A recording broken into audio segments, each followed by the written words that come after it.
उत्तर प्रदेश के परिषदीय प्राथमिक विद्यालय, माध्यमिक विद्यालय, उच्च शिक्षा विद्यालय, प्राविधिक शिक्षा, मेडिकल शिक्षा, इसके अलावा मदरसा शिक्षा में सभी शिक्षकों के जितने पद होंगे वो एक ही आयोग के संदर्भ में आज दिनांक 4 अप्रैल 2023 को माननीय मुख्यमंत्री जी की अध्यक्षता में एक समीक्षा बैठक थी, जो कि समीक्षा बैठक समाप्त हो चुकी है। क्या कुछ डिसीजन निकला, ये जानना और समझना आपके लिए बेहद जरूरी है, क्योंकि ये आयोग बहुत सारे मुद्दे को प्रभावित करने वाला है। नमस्कार दोस्तों, मेरा नाम है नीरज और आप देख रहे हैं कैरियर बिट यूट्यूब चैनल। अगर आप इस चैनल पर पहली बार विजिट कर रहे हैं तो इसको सब्सक्राइब करते हुए बेल आइकन को प्रेस करना ना भूलें। जैसा कि आपको ज्ञात होगा, आज उत्तर प्रदेश शिक्षा सेवा चयन आयोग के गठन के संदर्भ में एक प्रेजेंटेशन भी प्रस्तुत किया गया माननीय मुख्यमंत्री जी के समक्ष, और उनके समक्ष जो प्रेजेंटेशन प्रस्तुत किया गया था उसकी एक कॉपी आप स्क्रीन पर देख पा रहे होंगे कि कौन सा पद होगा, इसके लिए क्या अहर्ता होगी, ये सब कुछ यहाँ पर प्रेजेंटेशन में दिखाया गया है।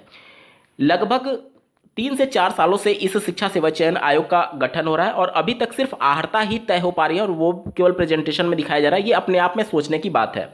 आज उम्मीदें ये थी कि अहर्ता एलिजिबिलिटी ना होकर के कम से कम कुछ सदस्य अगर चयनित हुए रहते तो आयोग गठन में प्रक्रिया तेज देखने को मिलती।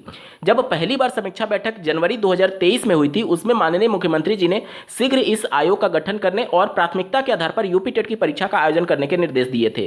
3 महीने से ज्यादा का वक्त हो चुका है और 3 महीने में सिर्फ अहर्ता तय कर पाना, एलिजिबिलिटी तय कर पाना, उसके बाद से जो सदस्य होंगे, जो भी इसके सचिव होंगे, उन सब के लिए फिर से रिक्रूटमेंट प्रोसेस अलग से चलेगा, फिर वो आयोग बनने में कितना समय लगेगा, ये सभी चीजें अभी भविष्य के गर्त में। मीडिया रिपोर्ट्स में आप सिर्फ ये देखेंगे कि निर्देश दे दिए गए, लेकिन निर्देश देने के बाद से अमल में कब आएगा? पिछले 3-4 सालों में तो निर्देश दिए ही जा रहे हैं, अमल में कहां कुछ आ पा रहा है, जमीनी धरातल पर कहां कुछ आ पा रहा है। आज के समीक्षा बैठक में किन मुद्दों पर फैसला लिया गया आप स्क्रीन पर देखिए। उत्तर प्रदेश सीएम ने यूपी शिक्षा सेवा चयन आयोग विधेयक 2023 के संबंध में अधिकारियों के साथ बैठक की। यह आयोग बेसिक, माध्यमिक, उच्च और प्राविधिक कॉलेजों में शिक्षकों का चयन करेगा। प्राविधिक यानी कि टेक्निकल एजुकेशन की बात की जा रही है, इसके अलावा मेडिकल की भी बात की गई है।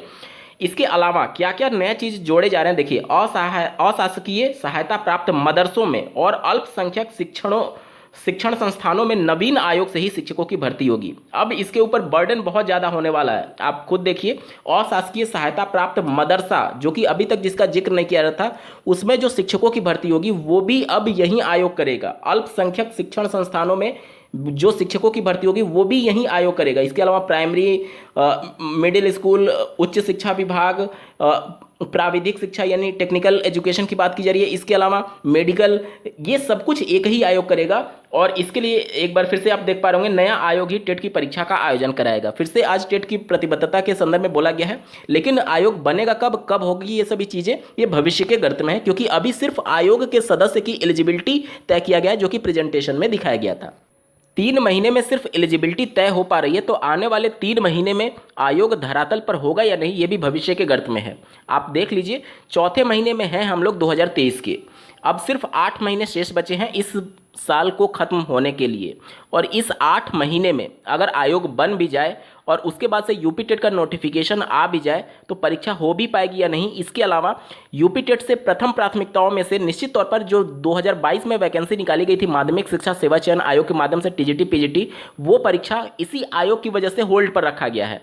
तो निश्चित तौर पर ये सभी चीज़ें पहले से लंबित है, तो उस पर ज़्यादा फोकस होगा। शिक्षक भर्ती तो अभी दूर दूर तक कहीं दिख ही नहीं रहा है, क्योंकि यूपी टेट होगा उसके बाद ही शिक्षक भर्ती का आयोजन होगा।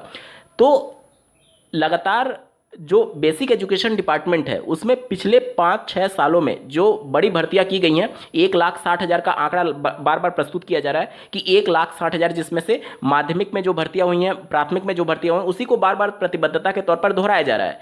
तो कहीं ऐसा तो नहीं है कि लोकसभा चुनाव 2024 के अंतर्गत ये आयोग का गठन कर दिया जाएगा और यूपी टेट को नोटिफिकेशन कम से कम जारी करके और फिर इसको एक तरीके से प्रोजेक्ट किया जाएगा कि एक नया आयोग गठित हो गया है और उसके माध्यम से नई भर्तियों के लिए नोटिफिकेशन जारी कर दिया गया है। क्योंकि जब 2024 के लिए प्रचार प्रसार हो रहे होंगे उत्तर प्रदेश समेत पूरे देश भर में, तब ये समय होगा जब आयोग गठित होकर के यूपी टेट का नोटिफिकेशन और इसकी परीक्षाओं पर चर्चा हो रहा होगा। तो यही सभी चीज़ें हैं जो कि निश्चित तौर पर नई प्राथमिक स्तर की शिक्षक भर्ती का वेट करने वाले अभ्यर्थी इससे थोड़ा सा डिमोटिवेट जरूर होंगे, इसलिए क्योंकि आज जब 3 महीने बाद समीक्षा बैठक थी तो कम से कम ये प्रोग्रेस होना चाहिए था कि कौन कौन से सदस्य चयनित हो गए। और अभी हम लोग केवल अहर्ता पर बात कर रहे हैं कि मिनिमम एलिजिबिलिटी क्या होगी इन सदस्यों की। इस पूरे मुद्दे पर आपका क्या कुछ कहना है कमेंट के माध्यम से जरूर बताइएगा और ऐसे ही महत्वपूर्ण अपडेट के लिए इस चैनल को सब्सक्राइब करना ना भूलें। इस वीडियो को देखने के लिए आपका बहुत बहुत धन्यवाद। भगवान करे आपका दिन शुभ हो।